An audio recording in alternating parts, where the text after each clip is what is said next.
From FlourishDx, this is the Psych Health and Safety Podcast. With workplace mental health becoming a safety prerogative, this is the source of information on psychological injury prevention and health promotion.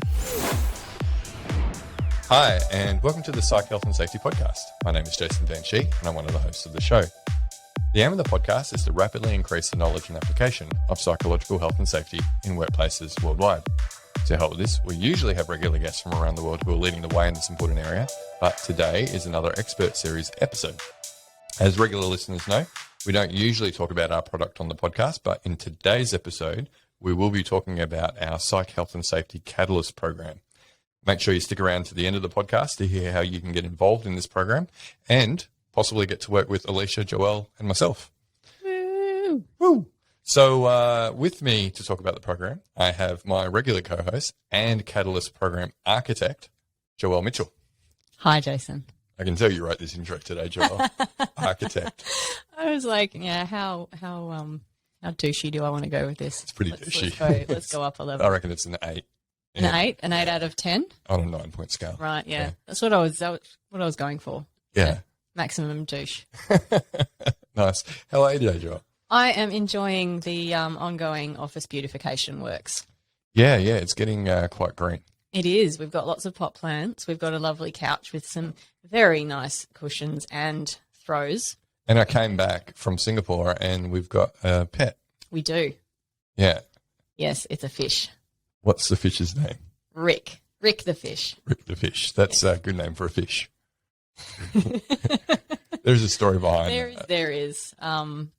Yes, our previous landlord was called Rick, and he was a bit of a character. So we've named the fish Rick in honour of that experience. Yeah, we'll never forget Rick. We will never forget. He's certainly unforgettable. Yeah, that's right. I'll give him that. Yeah, most landlords you don't really see, right? They sit in their ivory towers. Rick was very hands-on. Very unannounced hands-on as well. That's it. Hey, but we should really get into the show today because there's a lot to talk about. Let's do it. So, let's talk about this Catalyst program. Yes. So it started out in your brain, as most things do when you're a founder, I guess. That's kind of your job, is to come up with the ideas, right? Yeah, usually in the shower or... I don't want to know about that. Okay. So now what I've got written here says, can you tell the listeners what was happening at the time? But with that shower comment, I'm not sure that I want you to do that. So let me rephrase. What was happening in our discussions with sort of prospective clients at the time that led you to that idea? Yeah, so as many of our listeners would be aware, we have a platform, FlourishDx, which its primary purpose is around psychosocial risk management with a focus on using exposure assessment methodology as part of our psychosocial assessment. What we were really hoping was we could create these tools and then companies would be able to use them effectively as part of an approach to, a psych health and safety management system. We hoped that there was enough people out there with subject matter expertise to either guide internally or consult with companies to do that. But yeah, we're just finding there was a lack of people to actually do the consulting, the hand-holding to help companies to establish their systems and processes and then be able to use FlourishDx effectively. So we decided to bite the bullet. And even though it's not our intention to run a consultancy, we figure we actually have to do a bit of that consultancy work up front. But as what we try and do through a technology company, we're always looking at how do we actually scale this. So we had the thought that rather than just doing one company at a time, we would look at doing a cohort-based program where we could actually take on a number of companies at the same time and develop even a community of practice as part of that. And so with that in mind, earlier this year, we set out with the intention to get, half a dozen to a dozen Australian companies. Focusing on, obviously, the fact that the regulations have come out already in New South Wales and other companies are looking at adopting them shortly, but using that as a bit of a driver to get interest.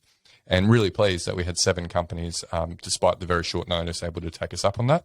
And, now we're starting to just field EOIs for the next cohort program starting in February, both in Australia, and we're going to be running our first cohort in the UK as well. Which is exciting for us.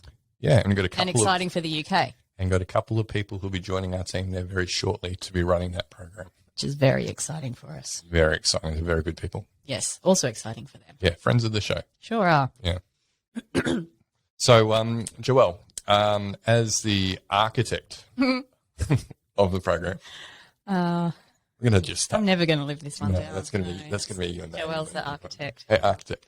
Can you roll with it. Can you describe the main elements of the program? I can. Okay, great. Can you do that for our listeners right now? I'd love to. Yeah, great. So basically, we've sort of got three main elements to the Catalyst program. So there's the aspect that's consulting support. So with our Australian cohort currently, that's been provided by me and Alicia, primarily with some input from Steve and yourself at times.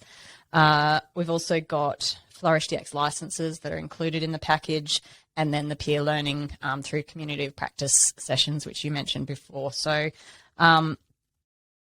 it's intended for large organisations as sort of a way to trial our approach to psych health and safety. Well, it's a proof of concept, really, isn't it? Basically, yeah. So is this going to work? Is this approach going to work for our organisation or for that organisation? So we include a group of up to 2,000 employees, and our intervention period is around 9 months for that package. Yeah, and just to clarify for anyone that's listening, so it is designed for larger employers, so 2,000 employees plus. Yep. Many of the Catalyst participants that we've got have got over 10,000 employees. Generally, the larger the employer, the harder it is to do psych health and safety at scale, and that's where FlourishDx obviously helps to do the depth and breadth of consultation when you get to that point. Yep. So the process, once you've decided that you want to be involved in the Catalyst and we've accepted you, you nominate a project owner from your organisation, and they're basically responsible for the internal delivery of the Catalyst program, sort of managing it as an internal project, getting stakeholder engagement, all of those types of things. So we work with that project owner quite closely throughout the duration of the program, and then we also run those fortnightly community of practice sessions, and that's where all of the different project owners come together in a Teams meeting to share basically what's been happening for the last fortnight, what are their successes, what are their challenges, what can they learn from each other, and they do sort of help each other through different challenges and barriers that they're experiencing. And they connect with each other offline as well to sort of get into more depth when, if one of them thinks what somebody else is doing is interesting, they'll organise a catch-up outside of the fortnightly sessions and really get into it, which is fantastic. Yeah, I reckon that's the coolest thing about that community of practice, how they're now starting to connect with each other one-on-one. All these companies that are a similar stage in their journey around adopting psych health and safety. So, it's great that they have this network of people now that they can reach out to and not just have to wait for the fortnightly community of practice sessions. Yep. Question on that. So you mentioned the project leads. Who are these people typically within the participants? So typically they're either sitting in the health and safety team or in the HR team. Varying levels of seniority, but they do all have an executive sponsor for the project that they report through to. Yeah, I mean, it's part of the requirement when you sign up to the Catalyst program that you have that exec sponsor, right? Yes. Because otherwise, it's not going to be sustainable or something that you'll be able to navigate effectively, given the high degree of, impact it can have on the organisation and time commitments, that sort of thing.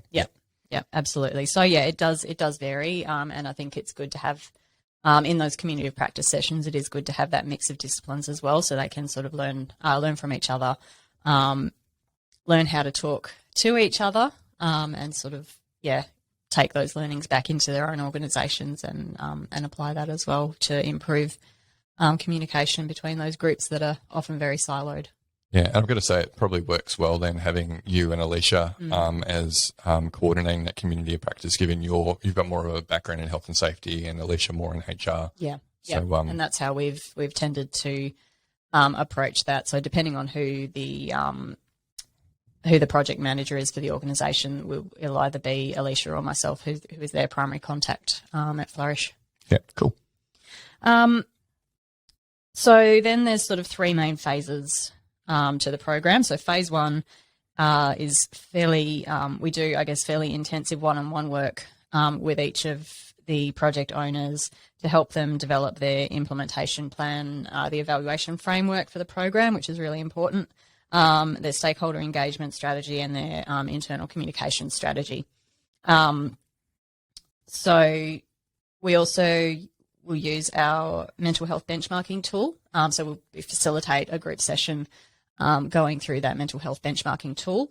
And we just did that like last week. We did, yeah. So this is sort of being the first time round of the Catalyst program. We've done the benchmarking when it was ready to go, but next one we'll do that earlier on in the piece.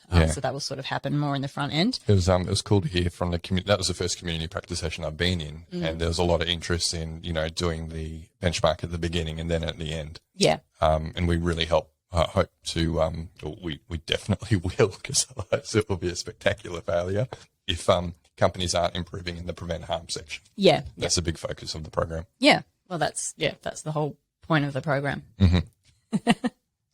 So that we facilitate a session where we go through the questions, explain what sort of or I guess what those systems of work would look like if they had them in place, answer any questions that come up as we're going through, and just sort of step everybody through that. And that also then includes the premium reporting package for Catalyst clients.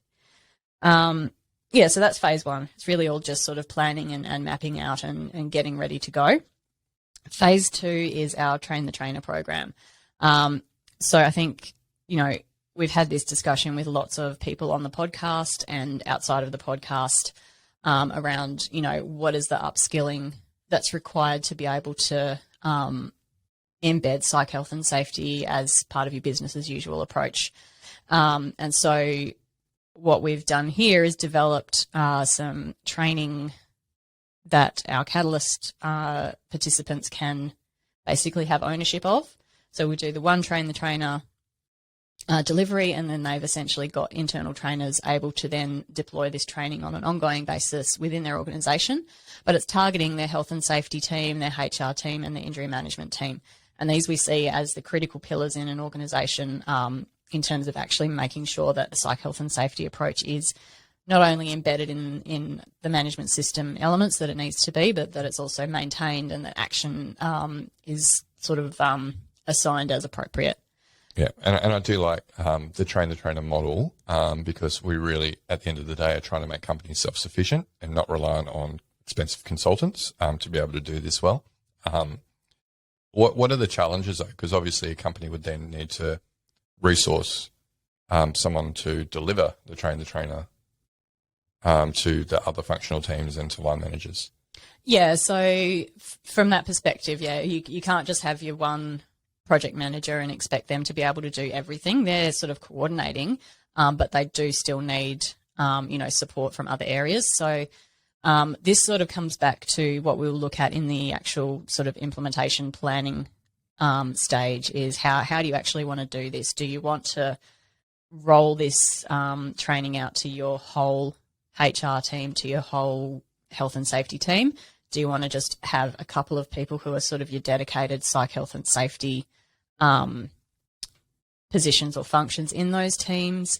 Do you want to start out with a few people and then sort of, iterate on an ongoing basis and sort of upskill over time? So there are a number of different approaches that the organisations can take, and different clients are doing different things depending on, sort of what's going on in their business, availability of resources, all of that sort of thing. So really, we're giving our clients the ability to really customise the program to fit in with what's going to suit them.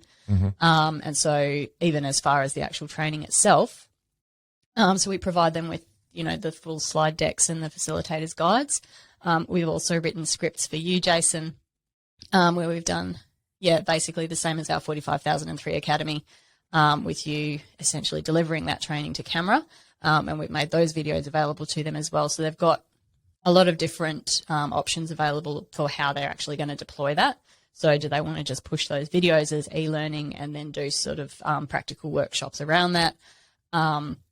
And some of them are actually taking our slide content and sort of embedding it into their existing training packages as well. So rather than just delivering this as a standalone, they're actually looking at how they can integrate that into their broader sort of global training approach. Yeah, and that would be the way to do it, right? After the initial kind of training to upskill everyone, then build it into all of your other standard training packages. Yeah.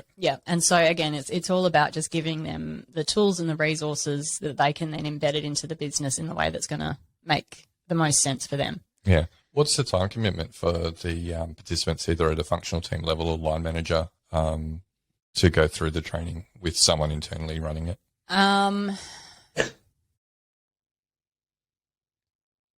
In total, it's probably about 6 hours for like a functional team member, but that's broken up into modules. For line managers, we're looking at about a 30-minute training, but we see really the role of, again, the functional teams is to really coach line managers. So we see that as the more effective approach for line managers is actually having either a HR business partner or a health and safety team member there with them, sort of,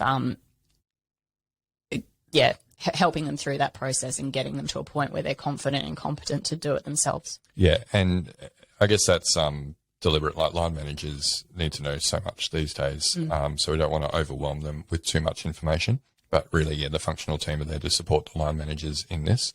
And I guess above and beyond just teaching them about psychosocial hazards, we're teaching the line managers how to use the tools effectively and consult effectively with their teams. And that's primarily what it is about. How do you actually debrief and consult with your teams about these hazards? How do you understand what their experience is? And then, how do you get information out of them about what to do about those hazards? Yeah. I should mention, so what we're obviously trying to do is to make this, make companies self-sufficient, so they don't need to use consultants. If you did want to use a consultant, though, and do so, if you have a larger budget and you can afford to bring someone in to deliver that training, either for your functional team members or for your line managers, we do work with the likes of, off the top of my head, David Burrows, Beck McCulloch, Sandra Lamb, all who can provide that internal training and have that as one of their what they do as part of their business. McCulloch. Mm-hmm. She'll like it.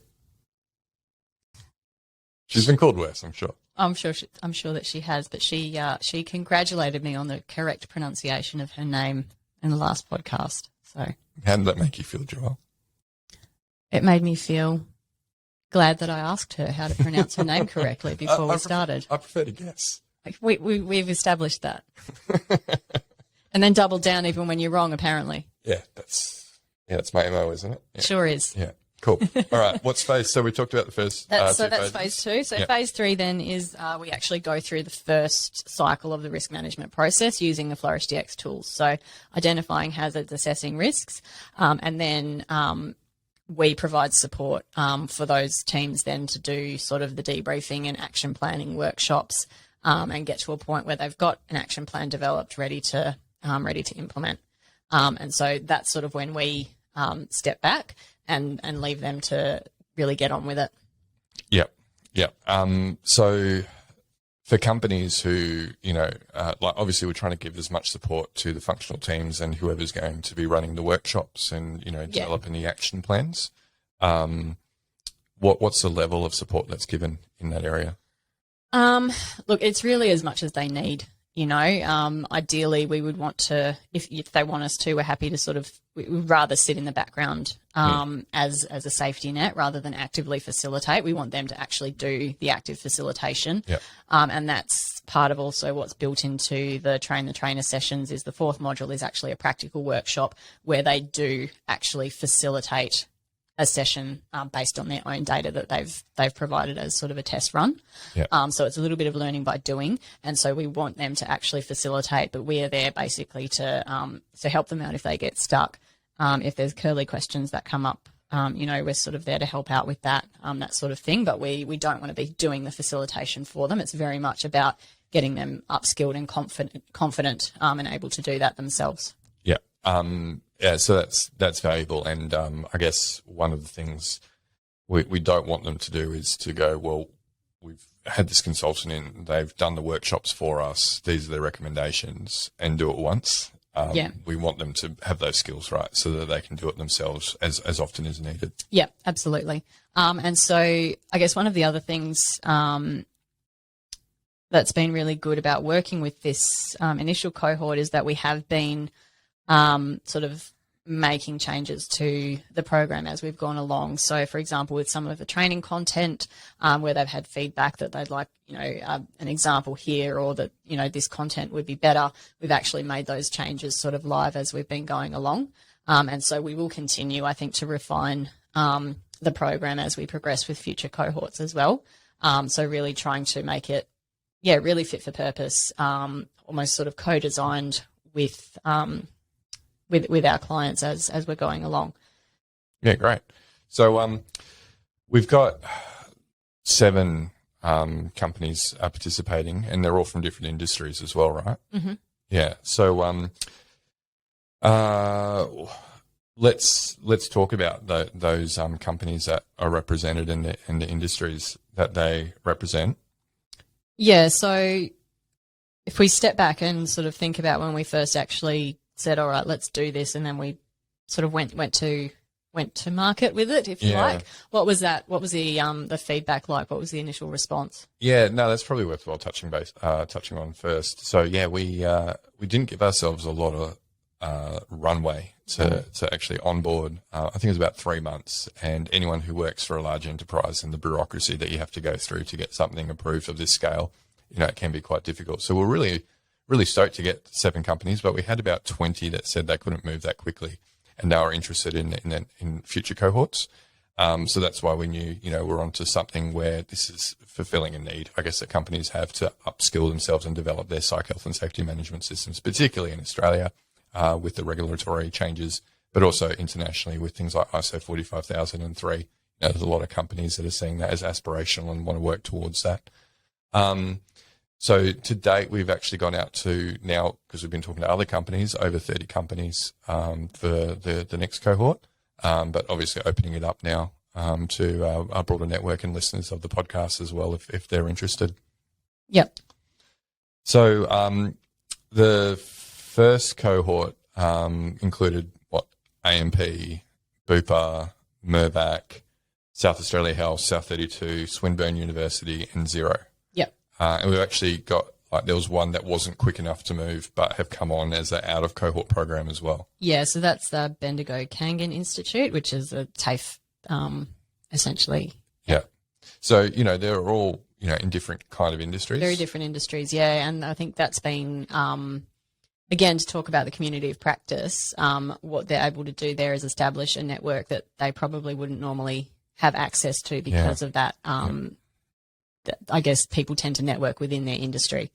So that's been a strong point coming out of that, as well as that sort of cross-industry network that they've been able to establish. Yeah, for sure. So, they're all really great companies. They're all, glad that we found them. They're all at the bleeding edge of psychological health and safety, but now hopefully they're, very much progressed. So how is the current cohort going? Yeah, so where we're up to at the moment, we've completed the train the trainer delivery. So they're now currently sort of busily deploying that training internally, and they're getting ready for their first round of data collection. So we're sort of getting to the end of phase 2 and starting off into phase 3. And so that's sort of where it's up to at the moment. They've been very very positive about all of the activities and the process so far. As I mentioned, we have sort of been making adjustments as we've been going along as well. That opportunity for the learning, the peer learning, has been a really big benefit for them that I think they probably hadn't anticipated how significant that peer learning opportunity would be. Yeah. So in terms of this being our first cohort that we've run, and now it's our intention to run these more regularly, 2 to 3 times a year.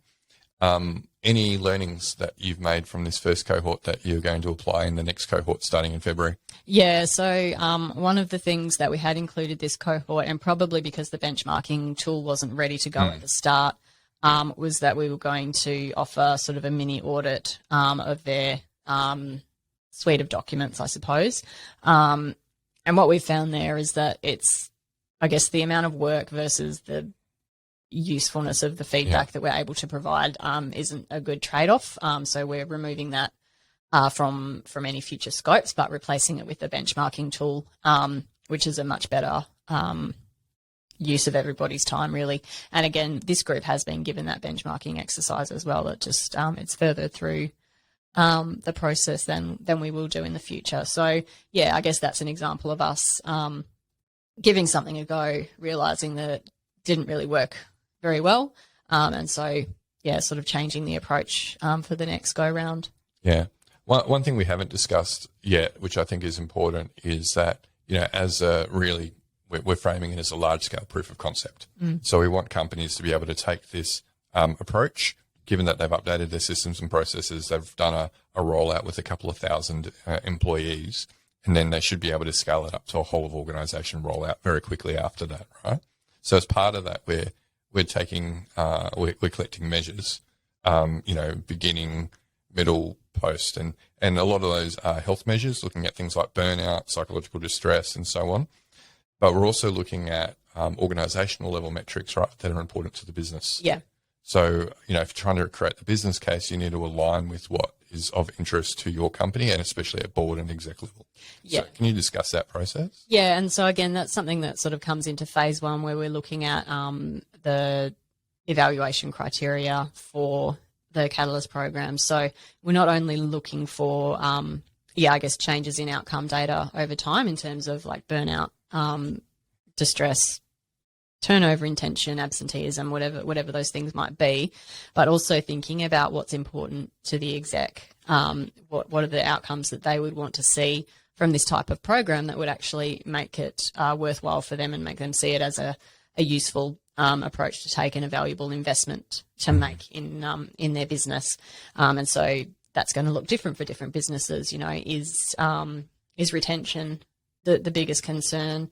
Is it absenteeism? Is it, workers' compensation claims? Is it ESG? Like, what are the big ticket items that are actually of the greatest concern for the exec and the board as well? What are the pain points? And so where can we actually align what we're measuring through FlourishDx and also through their own organisational measures? So we're not just relying on the FlourishDx measuring, but we're also accessing the data that they're collecting as an organisation already to sort of validate the information that we're collecting as well. So really targeting your evaluation criteria to say these are the things that are going to be meaningful for our business, and so these are the things we're going to measure and see change over time. Yeah, and that's probably the thing I'm most excited about this current cohort, seeing the case studies that come out of it, because I think we're going to have 7 very different case studies because they're in different industries. They have different things that are important, at a business level, and then tracking how those things are impacted by the program. Yeah, definitely. So I think that's the other thing will be the that I didn't mention before, participating in a case study for each organisation. And so we will be publishing those case studies, and we have some other ideas about how we're going to share and promote those case studies as well. Yeah, and really I think when I was thinking about this program in the shower, sorry, Joelle, but when I was thinking about this, it was, well, we want every one of the companies that participate to be able to go up for, say, a health and safety award in their industry or a wellbeing award or a mental health award and win it, hands down. Of course, you were thinking about that in the shower. Yeah, of course. What else do you think about in the shower? Safety awards, absolutely. Yeah. No, I was, yeah. I don't get to turn off from work. But work is something that I really enjoy. So it's good work-life balance. It's what works for you, right? I think you need to disconnect sometimes, Jason. I do sometimes. Yeah. I watched a couple of movies on the way home from Singapore last night. So. What did you watch? Nope, by Jordan Peele. Oh. Yeah. That was actually pretty good. Yeah. Have you watched the other two? Because you like horror kind of. No, I don't like horror. Don't you? No. Must be someone else. Oh no, it was Alicia. Oh, anyway, we won't discuss. I really don't like horror. Yeah. Okay. Yeah. No. There's someone who I thought it was really weird that they really were into horror in a big way. It might be Alicia. I don't know. It's not me. Alicia, if you're listening, let us know. The listeners will be dying to know if Alicia is into horror or not. Yeah. That's the big question for them right now. Yeah, that's right. Yeah. Right. So we've decided to run, you said, another group cohort next year for the UK and in Australia. So do you want to share some detail about that with our listeners? Yeah, and when we say UK, just first of all, it's probably more EMEA. So, we are willing EMEA stands for? Europe, Middle East, Africa. Yeah, so Joel just gave me the nod there for listeners who are listening and not watching. I got it correct. So we are very happy to take on Irish companies who I had to explain to Daniel are not part of the UK because it's the Republic of Ireland. Mm-hmm. And also companies from, mainland Europe as well. Yep. What we're doing is we'll be taking on 12 companies from both Australia and New Zealand, as well as EMEA. The process will be there is an expression of interest.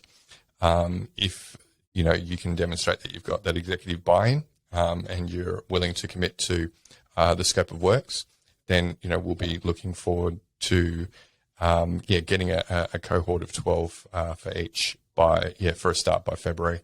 The goal is to try and get as many of these companies signed up by Christmas, so end of December, in order to make sure that we've got plenty of time to do things like IT due diligence and going through procurement with those companies as well, which can take a little while. And that's a lesson learned, I guess, from this cohort as well, with some of them signing up, right on the date of when we're supposed to start. And then, IT due diligence sometimes dragging out into the point where we're supposed to be collecting data. Better to get that sort of stuff out of the way. Yep. But just for our listeners, we've never failed an IT due diligence. So we do have quite rigorous methods, and we are certified to ISO 27001 for our information security management system. So it's all in place in order to satisfy the needs of enterprise and government clients. I guess the easiest way to find out more about the program is to reach out to myself or Joelle or Alicia directly via DM on LinkedIn or email us, or just reach out to support@FlourishDx.com asking for some further information. But we'll put some links into the show notes on how you can find out more about the program. But just warning, particularly the Australia and New Zealand listeners, that we already have gone out to 30 companies that have already expressed interest. So it's first come, first serve. So please do reach out soon if it is of interest to you. And do we have any incentives to get people signed up before Christmas, Jason? Why not? So we can do an early bird maybe. We do have an early bird up until the 16th of December. So yes, there is 20% off. Just letting you know, we have priced what this work is actually involved in. Hopefully listening to this podcast, you can understand is actually pretty involved and you're getting a lot out of it, including 2,000 licenses of FlourishDx for 6 months to use for the consultation piece. It's priced at $80,000 Australian.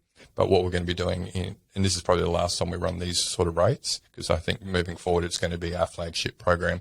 But it will be $30,000 for Australian and New Zealand clients in AUD. And then for UK EMEA clients, it will be £20,000. So, but then there is a 20% discount for the early bird, which finishes 16th of December. All right. So 16th of December, we need the signed Statement of Works. Yeah. So EOI, once we have had the discussion and we know that you've got exec approval, then we can go to Statement of Works phase. And once that's signed off, if it's signed off before the 16th of December, yes, then you qualify for the 20% discount. And what is the final date that we'll be accepting sign-ups? Remember this on 16th of December. We made it the 16th of January. Sorry, yeah. So 16th of December and 16th of January are the two dates you need to keep in mind. Yeah, because we do want to start, or we will be starting 1st of February, 2023.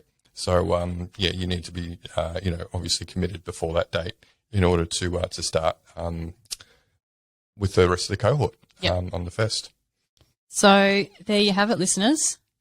Yeah. Reach out to us if you're keen. Yeah, we're keen. We loved, seeing the level of interest in the first cohort. We've learned a lot from the first cohort. The second cohort's going to be bigger and better. Absolutely. Yeah, and we've got two very special people that will be running the cohort in the UK and beyond as well. So we'll be making an announcement sometime soon about that. Yeah, hopefully within the next month. Yep. Yep. Cool. All right. So anything we've forgotten, Joelle? Probably. Yeah, that's RMO as well. All right. Well, I'll wrap up then. Yes. Yeah. Well, thanks, listeners, for listening. It's kind of a boring one to watch on YouTube, I reckon, this one. But, our other videos, sometimes we have some animated guests, and sometimes it's good to check them out on the FlourishDx YouTube channel. We do take some clips, and we'll, take some clips from this one again, just to maybe highlight some of the key things about the Catalyst program. So you'll find those clips on the FlourishDx LinkedIn page. Follow that along. We've also just released a newsletter on the FlourishDx LinkedIn page. So subscribe to that. I think we've got about 1,000 subscribers in the first week, which is fantastic. Love the engagement from our community. So check that out. And while you're on LinkedIn, Joelle and I are there. Definitely, slide into our DMs if you're interested in finding out more about this program. But thanks a lot, listeners. We'll catch you next episode with another guest. You've been listening to the Psych Health and Safety Podcast. To stay up to date with the latest on psychological injury prevention, follow FlourishDx on LinkedIn and subscribe to the Psych Health and Safety Podcast at www.psychealthandsafety.com.